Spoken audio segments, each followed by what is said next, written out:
Baik, Bu Surti, ini kita duduk-duduk begini, ya tentu ada tujuan bahwa kita ini akan berkolaborasi. Tujuan kita duduk ini, eh, kita akan melakukan supervisi tentang kegiatan-kegiatan kita nantinya di dalam kelas. Ya. Namun sebelum itu kita ini sebelum masuk kelas ada beberapa yang perlu saya gali informasinya.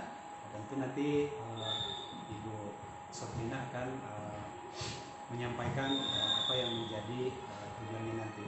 Nah, jadi di kesempatan ini saya menyampaikan bahwa tujuan kita dalam hal ini kita akan melakukan supervisi dengan tujuan bagaimana nanti kita akan meningkatkan performa kita dalam melakukan proses pembelajaran yang ada di kelas. Nah, jadi di kesempatan ini kira-kira tujuan pembelajaran yang hendak dicapai oleh ibu guru apa saja? Iya, terima kasih. Dalam kesempatan ini apa yang harus saya capai dengan menerapkan termasuk dalam pembelajaran diskusi ini nantinya, tentunya yang pertama ya untuk sekalian untuk diri saya sendiri untuk mengobservasi apakah ada pengaruhnya untuk siswa nantinya, karena saya ingin mencoba menggunakan model-model pembelajaran sama seperti di kota-kota juga dengan mudah.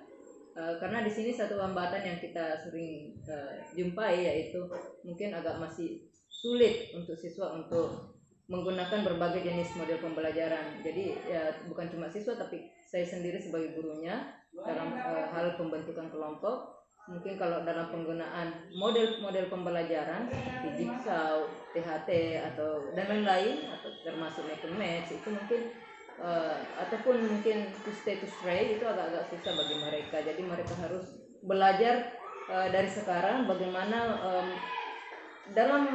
di dalam kelas mereka bisa menggunakan berbagai jenis model-model pembelajaran, dan ini juga membangkitkan semangat mereka untuk bisa menjadikan ruangan di dalam ruang kelas itu mereka belajar bukan hanya sekadar gurunya bersifat sentralistis, tetapi dalam hal ini tetap mereka mengikuti dengan hati yang senang, hati yang ceria, sehingga tidak membosankan. Pembelajaran di dalam kelas itu tidak menjadi hal yang membosankan.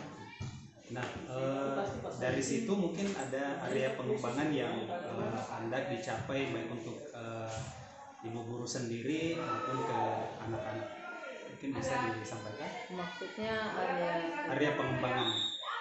Misalnya mungkin dari segi gaya mengajar atau bagaimana ke anak itu sendiri, atau pengembangan yang kita inginkan pada anak-anak, mungkin misalnya keterampilannya berkolaborasi, itu mungkin salah satu contoh. Nah, kalau dari ibu sendiri kira-kira area pengembangan yang mungkin hendak dicapai oleh ibu guru sendiri pun atau dengan siswa itu seperti apa?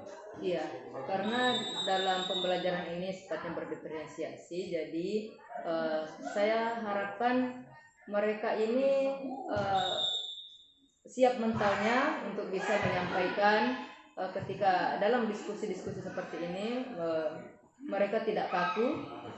Tentunya itu yang perlu kita capai dulu. Kemudian ada keberanian dari mereka, mungkin bisa menyalurkan dengan bisa lewat video, bisa lewat secara lisan juga boleh, secara tertulis pun boleh. Jadi itu ya perlu yang harus saya ingin capai di sini, dan juga saya ingin siswa saya nantinya atau peserta didik saya juga mencapai hal yang demikian. Keberanian paling utama dulu. Jadi mereka harus berani dulu. Nah, untuk mencapai itu kira-kira strategi apa yang sudah disiapkan oleh guru? Nah, kalau dari segi strategi, ya tentunya ya yang harus saya siapkan, tentunya saya dulu yang harus siap, baik itu menyiapkan rencana pembelajarannya apa, kemudian model yang harus saya pakai model apa, kemudian tentu sarana dan prasarananya juga harus mendukung, termasuk penggunaan LCD, laptop, dan dibantu dengan penggunaan Chromebook supaya itu bisa mendukung semua kegiatan pembelajaran kita nantinya. Jadi baik Ibu Guru ya, jadi mungkin itu menjadi bahan acuan kita ini sebelum melakukan proses pembelajaran di kelas, bahwa apa yang disampaikan pada pasca pernah mengajar di kelas ini agar nanti bisa dilaksanakan di dalam kelas. Dan pada saat nanti di dalam kelas saya sebagai mitra dari Ibu Guru, artinya kita ini berkolaborasi. Nah, tentu saya akan membantu Ibu Guru mengobservasi apa-apa yang menjadi kekuatan Ibu Guru yang bisa dikembangkan nanti yang kita bisa terapkan untuk selanjutnya. Ya, jadi terima kasih banyak Ibu Guru sudah memberikan informasi ini menjadi acuan kita nanti ketika misalnya masuk di dalam kelas. Terima kasih. Terima kasih. Oke.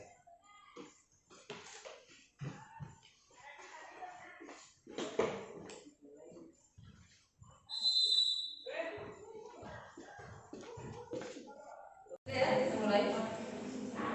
Ya, selamat siang anak-anak. Siang, Bu. Bagaimana kabarnya?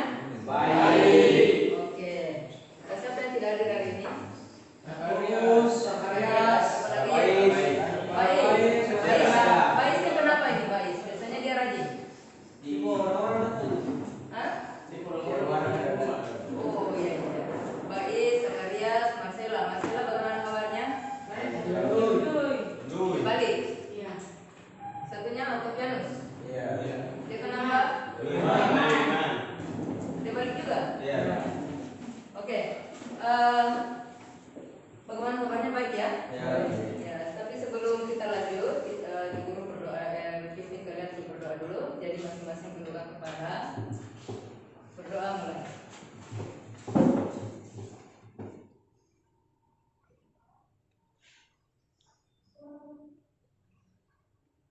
Selesai.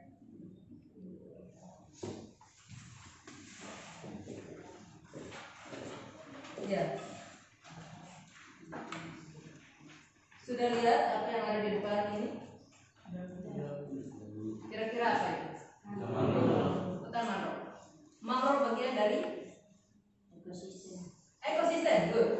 Nah, kali ini apa yang harus kita ketahui dari pembelajaran ekosistem? Ya, yang pertama ada beberapa hal dari tujuan pembelajaran yang harus kita capai. Yang pertama, Anda harus tahu pengertian ekosistem sendiri itu apa. Kemudian yang kedua, apa tujuan kita mempelajari ekosistem ini? Nah, di dalam ekosistem ada beberapa unsur komponen ataupun ada yang namanya hubungan interaksi, baik itu interaksi antar organisme maupun interaksi antar komunitas. Dan ini yang harus kalian harus capai. Bisa memberikan contohnya. Jadi Anda bisa memberikan contoh yang mana yang termasuk interaksi antar komponen atau yang bersifat interaksi mungkin yang sifatnya predasi atau mutualisme. Nanti ini akan kita bahas pada pembelajaran ini ya. Dan kemudian apa yang harus kita capai dalam, kenapa Bu Guru mengambil satu contoh seperti yang ada di gambar ini? Kenapa? Kira-kira yang bisa jawab? Karena dalam pembelajaran ini nantinya Ibu Guru mengambil yang sesuai yang ada di sekitar lingkungan kita. Apakah di sekitar lingkungan kita sudah ada mangrove? Ada atau tidak ada? Ada. Kalau begitu, apa yang harus kita? Apakah di wilayah kita sering ada terjadi mungkin terjadi pengikisan? Biasa perhatikan kalau kalian lewat dari sekolah ada pengikisan di situ. Tanahnya terkikis, ya atau tidak? Iya.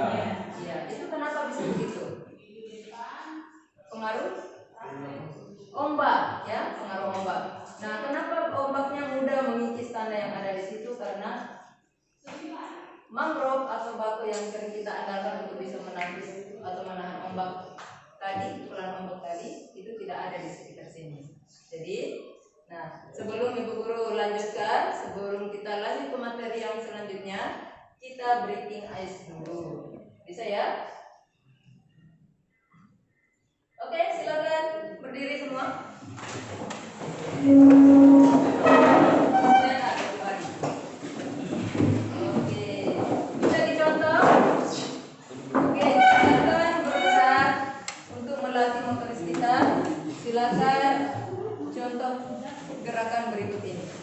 Are you ready?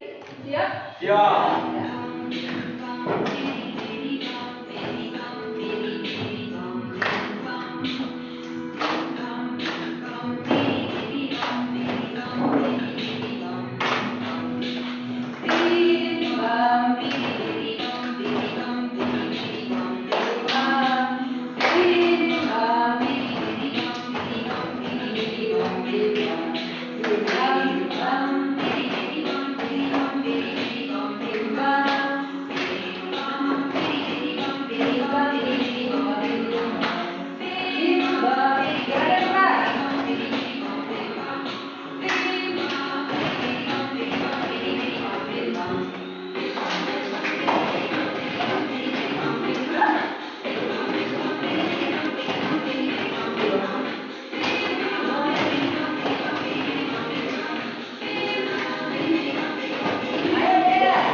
Bagaimana daya tangkap kita terhadap satu gerakan itu. Ya, baik. Sebelum Ibu Guru masuk ke materi yang akan saya bahas untuk kali ini, ya seperti yang kita lihat gambar berikut. Nah, ini adalah ekosistem mangrove, ya, ekosistem mangrove. Mangrove nama lainnya apa? Tidak usah malu, apa? Ada yang bilang wangi-wangi, wangi-wangi atau wangi-wangi? Wangi-wangi. Ada yang bilang bakau. Iya, jawaban yang benar semuanya betul, ya. Tetapi ada yang wangi-wangi itu bahasa masyarakat sini, ya. Tetapi bahasa bakau itu adalah bahasa Indonesianya. Nama pasarannya namanya bakau, atau kalau dalam secara mungkin ingin mengenalnya secara internasional namanya mangrove. Jadi mangrove ini bagian dari ekosistem juga. Kenapa Ibu Guru angkat ini? Karena ini ada di sekitar kita, ya. Nah, berikut. Nah, apa sih pengertian ekosistem itu? Ada yang bisa bantu baca? Silakan, Marcel. Suatu sistem ekologi yang terbentuk oleh hubungan timbal balik tak terpisahkan antara makhluk hidup dengan lingkungannya. Iya, ekosistem itu maksudnya adalah suatu sistem ekologi. Ekologi itu apa? Ekologi itu hubungan timbal balik antara makhluk hidup dengan lingkungannya, ya. Nah, suatu sistem ekologi yang terbentuk oleh hubungan timbal balik yang tidak terpisahkan antara makhluk hidup dengan lingkungannya. Jadi dia tidak terpisah dengan lingkungannya. Nah, di dalam ekosistem ini ada beberapa komponen penyusunnya. Dan kita kenal di sini ada 2 komponen penyusun, di mana komponen penyusunnya itu terdiri dari komponen biotik dan komponen abiotik. Yang mana yang dikatakan biotik itu yang bersifat hidup atau makhluk hidup, atau karena nama lain juga bisa katakan organisme. Nah, sedangkan yang abiotik ini sifatnya yang tak hidup, benda mati. Nah, contohnya yang mana nanti kita lihat. Nah, yang biotik ini yang termasuk komponen biotik itu masuk produsen, konsumen, dekomposer. Nah, produsen ini sendiri contohnya tumbuhan. Karena kenapa dikatakan produsen sebagai tumbuhan sebagai produsen? Karena dia bisa menghasilkan makanannya sendiri. Jadi dia yang memproduksi. Sedangkan konsumen termasuk manusia dan hewan. Nah, kenapa? Karena dia membutuhkan bantuan juga dari tumbuhan, oksigen yang dia dapat harus dari tumbuhan juga, ya. Berikut dekomposer. Ini adalah sejenis pengurai atau yang terlibat di dalamnya adalah bakteri dan jamur. Oke, kita lanjut. Nah, mana yang termasuk komponen abiotik yang dikatakan tak hidup? Contohnya matahari. Bagaimana tumbuhan bisa berfotosintesis kalau tidak ada matahari? Jadi ini komponen yang tidak hidup atau bersifat abiotik. Kemudian tanah, bentuk tanah ya. Kemudian ada air, H2O. Kemudian ada udara, suhu, dan kelembapan. Nah, ada beberapa bentuk-bentuk interaksi antar komponen penyusun dalam ekosistem. Ada yang sifatnya interaksi antar organisme, ada yang mungkin nanti kita lihat berdasarkan bahan ajar yang Ibu Guru kasih. Kemudian atau LKS-nya, kemudian ada interaksi antar yang bukan organisme sesama antar organisme, tetapi antar komunitas. Nah, komunitas ini antar populasi juga ada, tetapi Ibu Guru hanya membahas sedikit. Tidak menyampaikan secara keseluruhan karena Ibu Guru akan membentuk kelompok di antara kalian. Jadi silakan bentuk kelompok setelah Ibu Guru sebutkan namanya. Kelompok yang di sebelah sini, kelompok 1, kelompok 2, dan kelompok 3. Jadi saya langsung dari sebelah kiri dulu ya.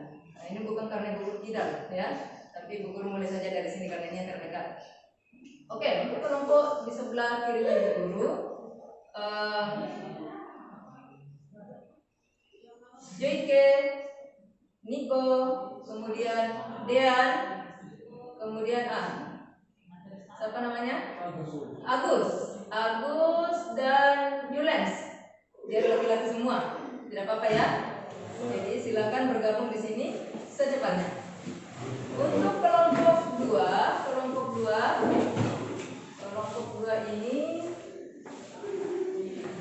Yanti, Nehemia,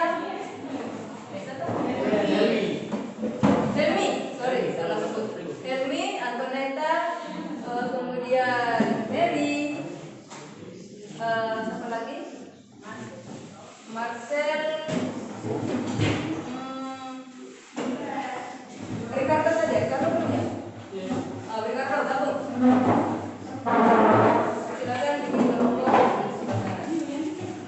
Sudah berapa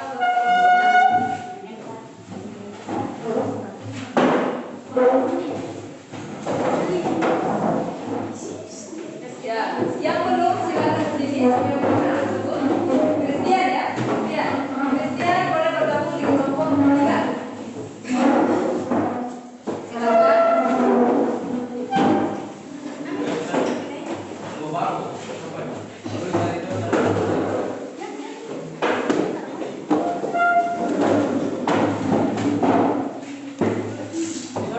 Ya, masing-masing kelompok silakan ambil kelompoknya.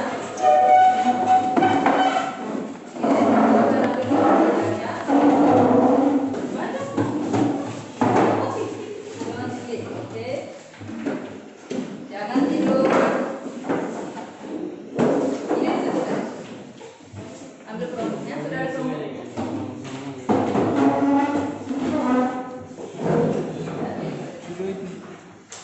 Ya, kalian boleh memanfaatkan kelompoknya. Mungkin ada yang kurang di materi yang Ibu Guru bagikan di situ. Jadi kalian misalkan kalau ada pertanyaan yang kalian bingung jawabnya, silakan cari di kelompok atau menggunakan bantuan jaringan internet ya. Jadi biar mudah. Waktunya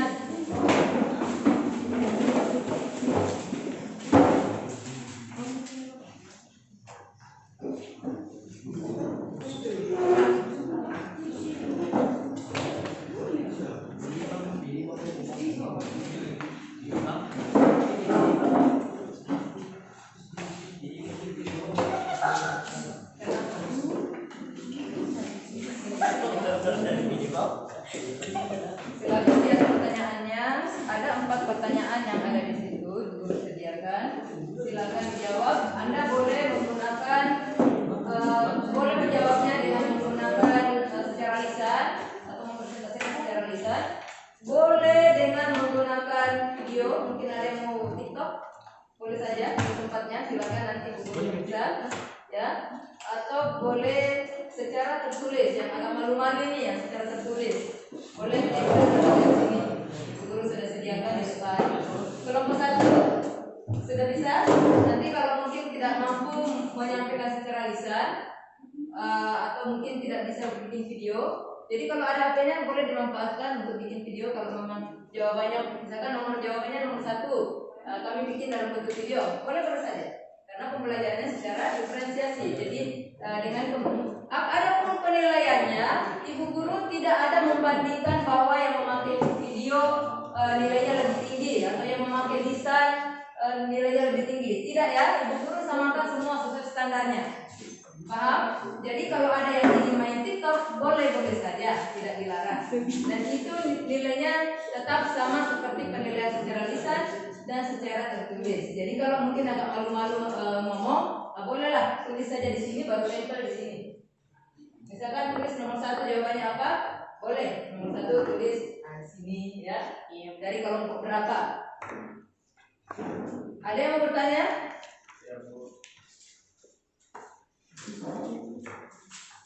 Ya, saya bagikan. Nanti kalau dalam kondisi darurat boleh dipakai.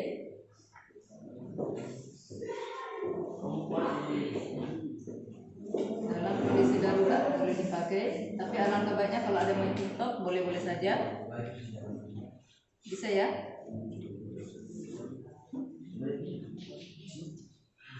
Silakan cari jawabannya. Ada ibu guru siapa juga materi ajarnya di situ.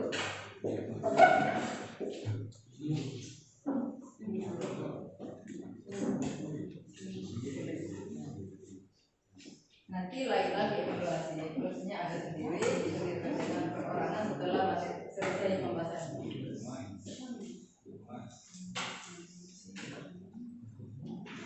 Ya, perhatikan nomor 1, ada yang bisa, saya kira tadi sempat disinggung ya. Nah, silakan bekerja sama dengan baik, lebih cepat, lebih baik. Ya,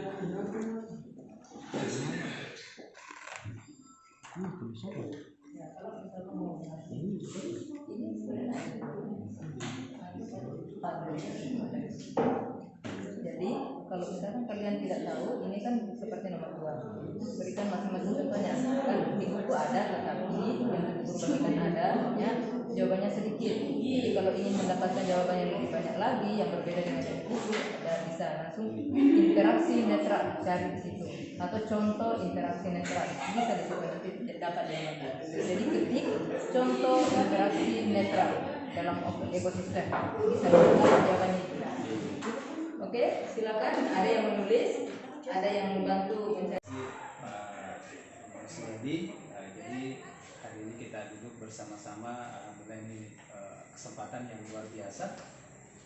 Karena kenapa ini nanti menyangkut bagaimana perkembangan pembelajaran kita ke depan. Jadi saya sampaikan tujuan hari ini kita berada di sini yaitu saya melakukan pasca observasi. Kemarin kita sudah lakukan di observasi, kemudian sebelum melakukan pembelajaran dan observasi pada saat ibu guru melakukan kegiatan pembelajaran dalam kelas. Sekarang ini namanya pasca observasi, dengan tujuannya bagaimana ibu guru bisa merefleksikan kegiatan pembelajaran yang dilakukan hari kemarin, terus kemudian rencana tindak lanjut dengan pengembangan yang ingin diterapkan oleh ibu guru ke depan. Nah, baik, jadi untuk itu saya ingin memberikan kesempatan ke Ibu Surti supaya bisa merefleksikan kegiatan pembelajaran yang dilakukan kemarin, yang sempat saya ada di dalam ruang kelas itu. Ya, silakan Ibu. Ya, terima kasih Pak. Jadi kalau menurut saya refleksi saya sendiri, kalau dari pembelajaran yang kemarin itu memang sudah berjalan lancar. Dari pembentukan kelompoknya, oke. Hanya saja eh, untuk siswa itu sendiri itu ada beberapa kendala, termasuk bagaimana membangun kepercayaan dirinya, bagaimana keberanian mereka mau berani tampil tanpa harus sadar sendiri, maksudnya bagaimana sadar sendiri, berani tampil sendiri, berani tidak saling tunjuk menunjuk antara teman yang satu dengan lain. Jadi mereka harus ada kesadaran bahwa saya yang harus tampil, saya yang harus menyampaikan apa yang merupakan hasil dari diskusi saya. Tetapi ternyata di sini masih ada banyak kekurangan, termasuk dalam membangun kepercayaan dirinya, kemudian keberanian itu masih nampak kurang kelihatan, masih belum jelas apakah mereka berani karena yakin bahwa jawaban saya ini betul atau tidak, itu belum jelas juga. Kemudian dari kepercayaan dirinya juga saya lihat masih ada kekurangan, jadi itu yang beratnya di situ. Begitu juga dengan saya sendiri sebagai pendidiknya, jadi itu merupakan hal yang menantang bagi saya. Nah, untuk kedepannya ya saya berharap ini bisa dengan pembelajaran melalui model berdiferensiasi seperti ini, mungkin ini bisa juga saya jadikan bahan acuan supaya bisa melihat mana yang baik untuk saya jadikan, atau mungkin model-model pembelajaran mana yang bisa saya pakai untuk membangun kepercayaan diri dari peserta didik saya sendiri. Ya, jadi luar biasa Ibu Surti dalam refleksinya ini sudah bisa melihat bahwa ada titik-titik pengembangan yang perlu dilaksanakan, seperti bagaimana tadi bagaimana menciptakan kepercayaan diri terhadap siswa yang bisa menyampaikan pendapatnya di depan rekan-rekannya. Kemudian yang kedua, bagaimana ibu guru sendiri sebagai tenaga pendidik mengembangkan diri sendiri terkait misalnya penggunaan strategi pembelajaran dan bermacam-macam strategi itu sebagai tindak lanjut bagaimana menghadapi siswa yang seperti kurang percaya diri, artinya ada pembiasan-pembiasan.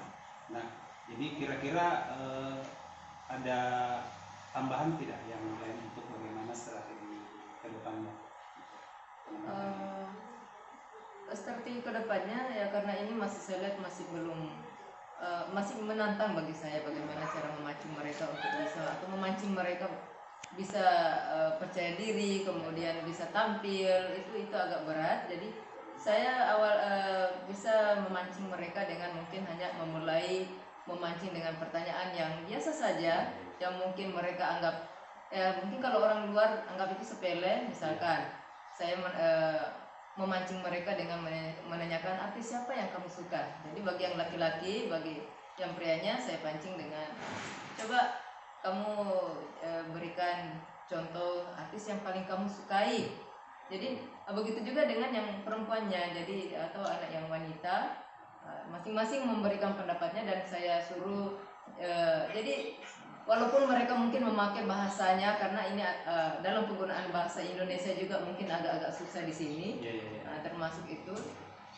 Nah, ini masih ada ada campur-campurnya antara bahasa Indonesia dengan bahasa daerah. Jadi ya saya bolehkan mereka berpendapat sesuai dengan bahasanya dulu, bahasa ibu lah. Jadi ya saya pancing dengan begitu, dan di situ ya ada beberapa yang memang ada yang berani mengungkapkan bahwa oh saya suka artis ini karena suaranya, dari segi suaranya saya suka. Kemudian ada juga ternyata berani ngomong dan ada yang jujur bahwa saya menyukai artis ini karena bodinya, mungkin bentuk bodinya yang lebih bagus, atau mungkin dari wajahnya cantik.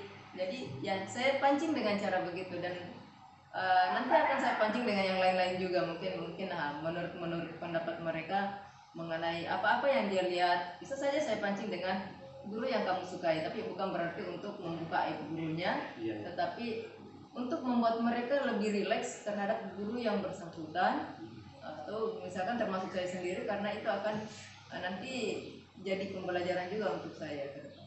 Luar biasa Bu Guru. Jadi apa namanya, masukan-masukan seperti ini, seperti yang dikatakan tadi bahwa mereka akan dilatih untuk mendeskripsikan sesuatu, itu Iya. akan memancing nanti muncul kebiasaan-kebiasaan supaya dia bisa percaya diri, dan itu menurut saya itu luar biasa. Nah, jadi menurut saya ini luar biasa dari Bu Guru.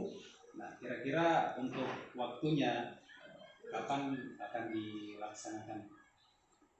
Kalau masalah waktunya, saya kira setiap kali saya masuk saya akan coba lagi kalau ada waktu, karena kan bukan hanya sekadar berfokus pada hal yang satu itu, tetapi kalau misalkan di waktu luang saya misalkan